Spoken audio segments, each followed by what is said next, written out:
Okay, let's proceed with number 5. A university claims that the average GPA of its students is 2.75. A random sample of 40 students has a mean GPA of 2.90 with sample standard deviation S equal to zero point 0.4 and test at alpha is equal to 0.05. So Z is X bar minus min u over S over square root of N. Substitute the data. 2.9 minus 2.75 over open parenthesis 0.4 divided by square root of 40. So the answer is 2.372. So our P is 0.018 and that is two-tailed. So final answer 0.018 is less than 0.015. Reject HO. Evidence mean GPA differs is higher than 2.75. Number 6. A machine is designed to produce rods of length 10 centimeters. A sample of 36 rods shows a mean length of 10.3 centimeters with S 0.5 centimeter and test at alpha is equal to 0.01. So we're given the mean is 10 centimeters, N is 36, X bar is 10.3 centimeters, S is 0.5 centimeter, alpha 0.015. Test whether mean differs from 10 centimeter two-tailed. Solution. So substitute in the formula for Z. So we have open parenthesis 10.3 minus 10 close in parenthesis over open parenthesis 0.5 divided by square root of 36 close parenthesis. The answer is 3.6. And then the probability for two-tailed is 0.00032. So the final answer, since the p-value, which is 0.003, is less than 0.01, reject HO. Strong evidence mean the length is not equal to, the mean length is not equal to 10 centimeters. Number 7. A company states that the average monthly salary of its employees is 30,000. A sample of 50 employees shows a mean salary of 29,200 with S equals to 2,500 pesos. Test at alpha is equal to 0.05.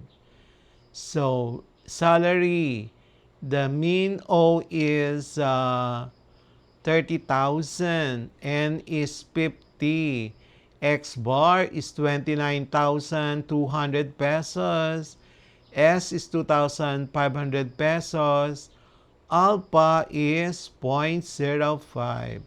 So required, test whether mean salary differs from 30,000 and that is two-tailed. So our solution using the formula, Z is equal to 29,200 minus 30,000 over 2,500 over square root of 50. The answer is negative 2.265. Our p-value is 0.024. So, since our p-value, which is 0.024, is less than 0.05, reject HO.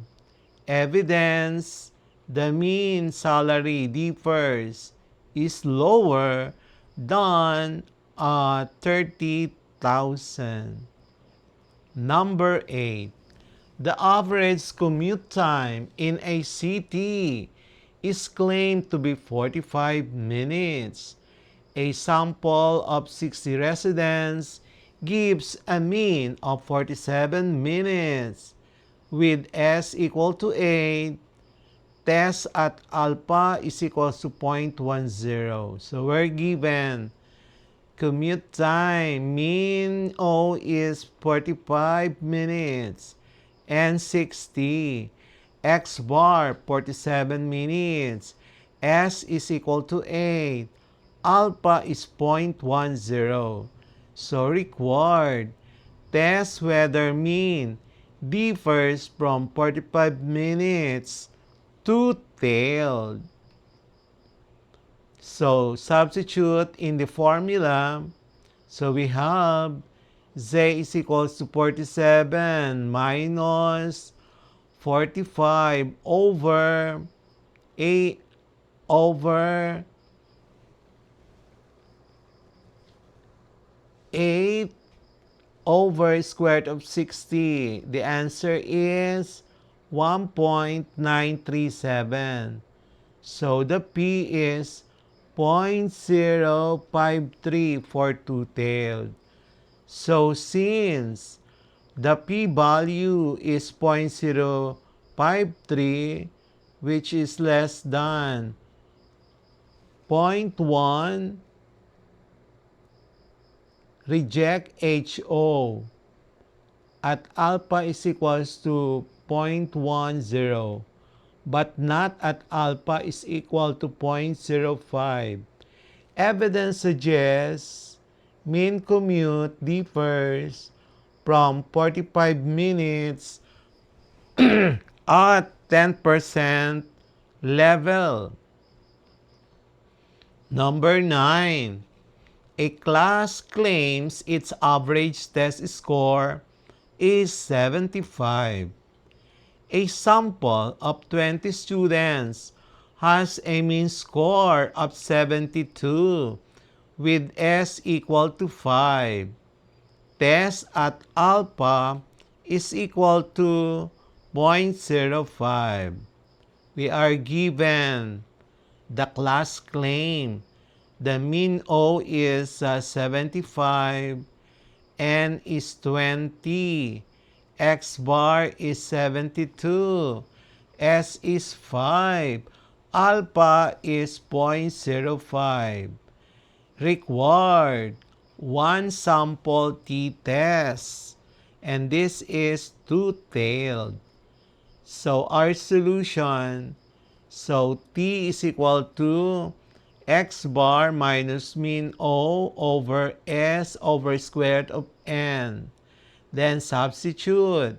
So equal to 72 minus 75 over 5 divided by square root of 10. So the answer is negative 2.683.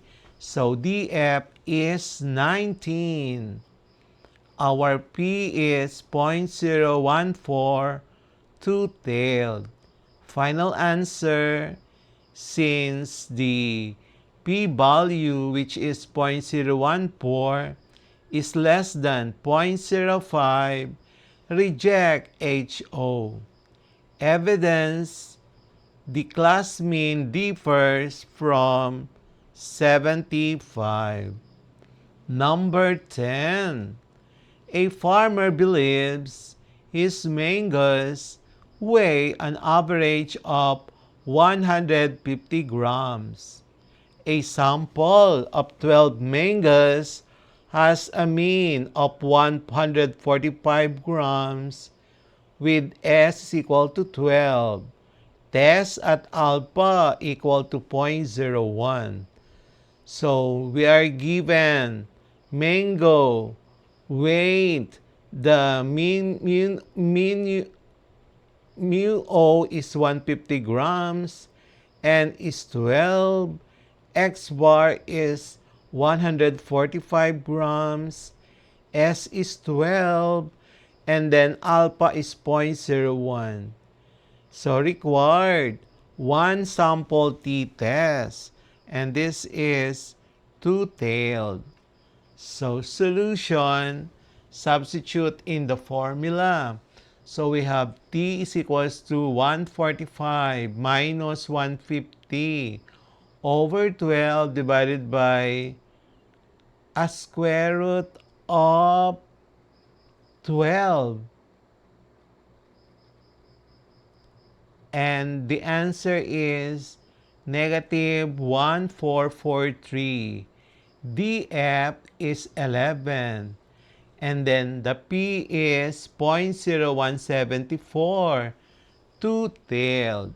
So the final answer, since P, which is 0.174, is greater than 0.01, fail to reject HO. No evidence at 1% that mean mango weight differs from 150. Number 11. A university claims its graduates earn an average starting salary of 25,000 pesos. A sample of 15 graduates shows a mean of 23,500 with S equal to 3,000 pesos. Test at alpha is equal to 0.05. So we're given starting salary mean O is 25,000. N is 15. X bar is 23,500. S is 3,000. Alpha is 0.05. So we are required the one sample t-test, two-tailed.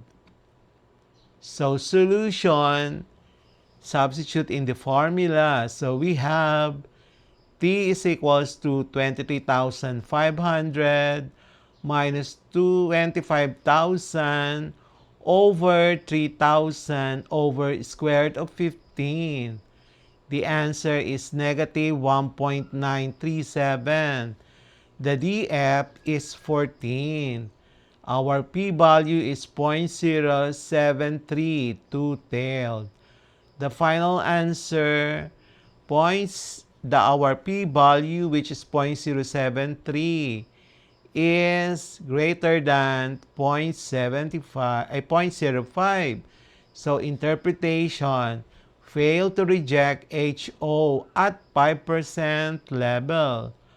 Not significant at alpha is equal to 0.05. We will have the next part of this lesson.